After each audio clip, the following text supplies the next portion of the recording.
Ration కార్డులపై good news చెప్పింది సర్కార్. త్వరలో అర్హులందరికీ కొత్త రేషన్ కార్డులు ఇస్తామంది. దీనిపై ఏర్పాటైన కేబినెట్ సబ్ కమిటీ మీటింగ్లో పలు అంశాలపై చర్చించింది. విధి విధానాలపై మరింత లోతుగా అధ్యయనం చేయాలని నిర్ణయించారు. ప్రజాప్రతినిధుల నుంచి సలహాలు సూచనలు తీసుకుంటామని చెప్పింది కేబినెట్ సబ్ కమిటీ.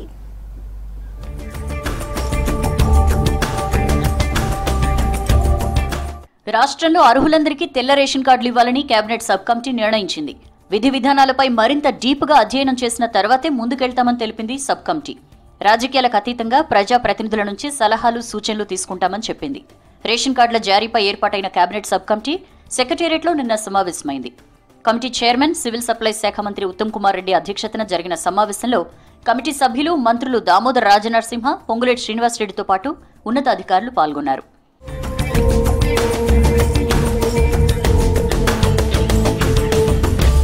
తెల్ల రేషన్ కార్డుల జారీకి అర్హతలను ఖరారు చేసేందుకు ఎలాంటి విధి విధానాలు ఉండాలనే అంశాలపై సమావేశంలో చర్చించారు. గ్రామీణ ప్రాంతాల్లో 1,50,000 వార్షిక ఆదాయం, ఆ కుటుంబానికి 3.5 ఎకరాల మాగాణి లేదంటే 7.5 ఎకరాల చెల్క భూమిని పరిమితిగా విధించాలనే ప్రతిపాదన కేబినెట్ సబ్ కమిటీ ముందుకొచ్చింది. పట్టణ ప్రాంతాల్లో అయితే భూమిని పరిగణలోకి తీసుకోకుండా 2 లక్షల వార్షికాదాయ పరిమితి పెట్టాలనే ప్రపోజల్ వచ్చింది.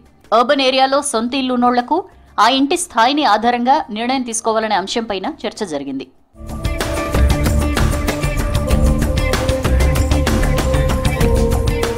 దారిద్ర్య రేఖకు దిగువన ఉన్నోళ్లందరికీ తెల్ల రేషన్ కార్డులు మంజూరు చేస్తామని, విధి విధానాల రూపకల్పన కోసం మరింత లోతుగా అధ్యయనం చేస్తున్నామని చెప్పారు మంత్రి ఉత్తమ్.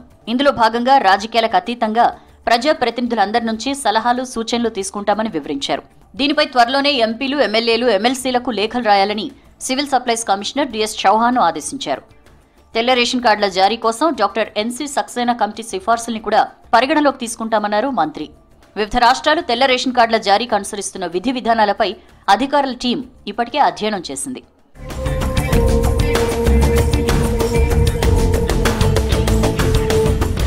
ఇతర రాష్ట్రాల నుంచి తెలంగాణకు వలస వచ్చినోళ్లకు అక్కడ ఇక్కడ 2 చోట్ల రేషన్ కార్డులు ఉన్నట్లు తమ పరిశీలనలో తేలిందన్నారు మంత్రులు. అలాంటి వాళ్లు ఎక్కడో ఓ చోట కార్డు ఉంచుకునేలా ఆప్షన్ ఇవ్వాలనే ప్రతిపాదనపైన చర్చించారు. ప్రస్తుతం రాష్ట్రంలో 89.96 లక్షల రేషన్ కార్డులున్నాయని, తాము అధికారంలోకి వచ్చిన వెంటనే ప్రజాపాలన కింద దరఖాస్తులు తీసుకోగా 10 లక్షల అప్లికేషన్లు వచ్చాయన్నారు. గ్రామాల్లో అయితే వారికున్న భూములు, వాహనాలు, వ్యవసాయ యంత్రాలతో పాటు ఎంప్లాయీస్ అయితే regular employment, income tax payers అంశాలను పరిగణలోకి తీసుకోవాలని సిఫార్సు చేసింది. ఆ విధి విధానాలపైన అధ్యయనం చేసిన తర్వాతే ముందుకెళ్తామన్నారు.